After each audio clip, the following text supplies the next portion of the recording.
What's going on, everybody? It's your boy C-Zar, and we are talking about Cookie DAO today.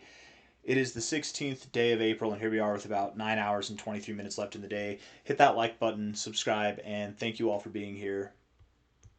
We are moving up a little bit today. We're up about 5.3% on the day, and we have been consolidating now roughly since the beginning of February, just kind of consolidating in this lower range here. We did break down, consolidating here. Volume is dying off. We are soon to break out of this consolidation phase. The question is, which direction are we going to go? I am in favor of the upside. That is my assumption. I do think that we'll break out to the upside. We should at least see, I think, something that's around 3.8 cents or higher. And I mean, this rally could be more epic than we're giving it credit for. Cookie DAO does have a very low market cap and has a lot of potential, and the team has remained active even with the falling out with X.com and their cookie snaps and everything like that. There still is other things going on with Cookie DAO, and it's not a dead project by any means.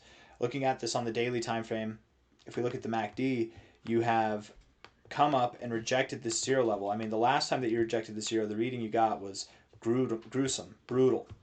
The time before that as well, brutal, both times. This time, however, when you rejected, it wasn't as brutal. We're starting to build bullish momentum, and just as the momentum was getting to cross red and build bearish again, we actually started to flip bullish, and this is the second day in a row that we will have been green and building, and I think that we will be green and building by the end of this day in the next 9 hours, 22 minutes. This is a really positive signal. What this implies, and it's not happened yet, but it is the implication, is that we will cross through the threshold of this zero level. And with that cross, I mean, the last time that we saw anything like that was all the way back here in July of 2025. Do you guys remember it happened in July of 2025? Oh, that's not what I meant to do. Cross through the threshold. I guess nothing. Not really anything, to be completely fair. From a low here to the high, we pumped 47%. That's nice. That's nice. That's not really much in the way of what I was expecting there. Hold on, let me fix this. The volume's all off. There we go. The time before that, however, when we crossed through the zero, that was the rally that from a low point to the high point led us up about 5.2x. That's the one that I was thinking of. I was like, July, I thought it was earlier than that. Anyways, a little bit of this, a little bit of that. Something good is likely brewing here.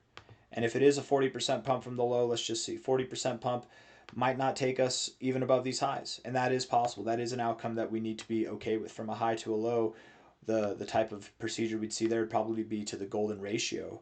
That'd provide like a 35 to a 40% pump. That'd be at 2 cents, 2.07 cents, psychological resistance and golden ratio resistance and prior resistance here. Yeah, that might be the gist of it.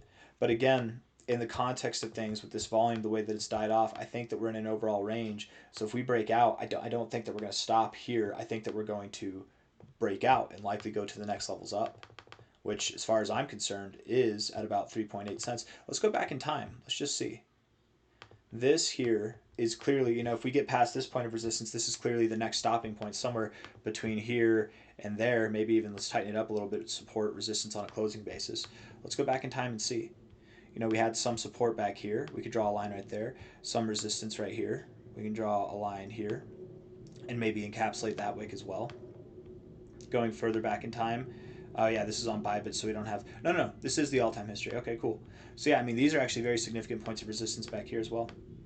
I mean, it's possible that we do stop below 3 cents. There's a little bit of hesitation here based on the price action. We could stop there. We go from a high to a low. Let's just see. I mean, the 1414 is there. Yeah, Cookie DAO could stop right around 3 cents, just above 2.7 cents, somewhere in that range. Golden ratio is pretty close to this line. I mean, these levels do line up pretty well with the fib levels. The 1886200, that's a range, so you could stop anywhere from 3.7 to 3.9 cents. The 2272, typically you don't stop right at it like this. Typically you would wick just above it, and that makes sense with this area of resistance where we have closing resistance and closing support there. I mean, really, it's not a fair answer, but it's the answer I'm giving you. Anything from like 5 cents to 2.7 cents, I think, is a suitable target. Even 2 cents itself is a suitable target. And what that would mean from here, from the current price, that would only mean like a 20% pump or so. And if we get that, we don't have a lot of volume. Maybe we aren't breaking out. We're just furthering the consolidation within this range. Maybe it's just going to further consolidate, and then maybe we can try again later. but momentum is on our side. I can't help but getting excited a little bit. And from this price, even the most minimal target that I could come up with, I think rationally would be about 70%.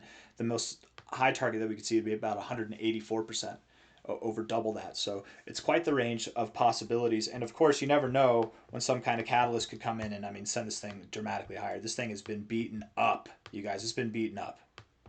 Real beaten up. We're at all-time lows. It's the perfect time to buy. Not financial advice, not a financial advisor, but it really is the perfect time to buy. That doesn't mean that we can't go lower. We're at the 1886 200 level. It's not uncommon from this level to work your way up to the 886, and that's all the way up at 8.5 cents. But again, that'd be a kind of crazy, crazy pump. We've seen crazy pumps from this area before, but again, I'm having a hard time wrapping my brain around that. I would more think, again, this kind of level here, 2.5, 4.4 cents, that lines up pretty well with the given targets that we already had. So something in that range makes more sense to me. It's a low market cap, low volume coin, so we could, wick through this. It doesn't have to be as rigidly, it doesn't have to be respected. It can be a little bit more flexible, but that's just my thoughts. Looking at this on the daily time frame, beyond just the MACD, we have the stochastics here, which have bounced off the oversold zone. You are a little bit separated, but that's okay. Sometimes you separate. You're still, again, in this consolidation phase here, this consolidation area. You can close here and then come back down a little bit and then close. You can slowly work your way up, and then when you get to that breaking point, then things can take off. This is just, I think, a good signal that we're bouncing off the oversold zone and working our way back to the overbought zone without getting oversold. Right here, when you rejected the overbought zone like you did here, look at the result you had. You got into the oversold zone. You rejected it here, look at the result you had. You got into it. Here, you rejected it, different result. I believe it'll promote different results going forward as well. That's my thought there. So even though, yes, I don't typically like on a daily time frame, especially where the blue line is well above the orange line like this, I don't like that kind of separation that typically signals that you're not going to move up immediately, right? It takes a good look and turns it into like, hold your horses a little bit.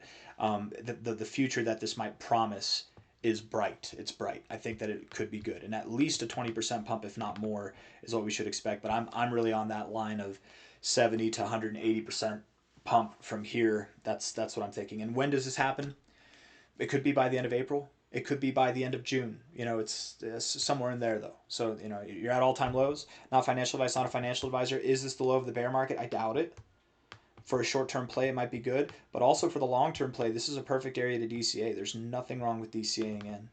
It might feel dumb whenever, you're at 1.7 cents now and you're below 1 cent. You're at like $0.009. It might feel dumb buying here. But then as time goes on and it does its thing, and we're seeing new all-time highs, we're seeing prices that are back above 20 cents, people are going to say that you're smart for buying here. You might feel dumb for a second, but again, just like these guys who bought the highs here, they might have felt dumb for a second whenever you were down here, but then boom, you're super smart afterwards. Just got to be patient. And I do think Cookie DAO can come back. It's been quite the journey so far, but they do seem to be building and working on things, and that's really all you can ask for, especially in these bear market conditions. I don't think that they're going away anytime soon. They definitely took a hit with their cookie snaps, but again, you can come back from that. It just takes time. We do have a little bit of bullish divergence on the weekly RSI. Stochastics have been oversold for a very long time. Doesn't mean that you can't be oversold even longer, but I'm just saying, you've been oversold for a very long time. You might be due for some upside. Your MACD is just horrendous. It's absolutely horrendous. But again, you've got a lot of room to come up. Definitely a lot of room to come up. I don't really have anything else that I want to say. I think I've said enough. I'll end the video there. Do keep in mind, again, from these kind of retracements, it's very common, even when working your way lower. How low is it going to go? I don't know. Maybe 0.085, maybe 0.004. I don't know. Maybe it goes just a little bit lower than this by the end of the bear market. I don't know. But from this area here, when you're finding a retracement, it's very common to hit something in this box. The fact that we have a low market cap, low volume coin, it's pretty common as well that it's not a rigid resistance point here or here or here, that we could wick a little bit through it. So just because it says 4.4 cents, 4.5 cents doesn't mean we can't go higher. We can. I doubt that we go from here all the way up to these levels or higher anytime soon. But man, if we make it up to 7 cents, the reality is we have a possibility to even run it to 13 cents. I have a hard time seeing us get even to 7 cents. But it's something to consider should we get there. But I'm more considering this zone here between about 5 cents and 2 cents. Specifically, most specifically, a 70% pump to 80% pump from here. 70 to 180% pump, which we found the parameters for that earlier based on prior resistance points and prior support points, areas of significance. That'd be about 2.8 cents to about 4.8 cents. That's my personal expectation. Hit that like button, subscribe. Thank you all for being here. It's exciting to see it pump a little bit, right? But don't get too excited today. I don't think we're going to see this thing rally right now. It might be next week. It might be next month. It might even be a month and a half from now. But soon enough, I do think we'll see a nice little bit of what they call a relief rally. Take it easy. I'll see you on the next one. Bye-bye.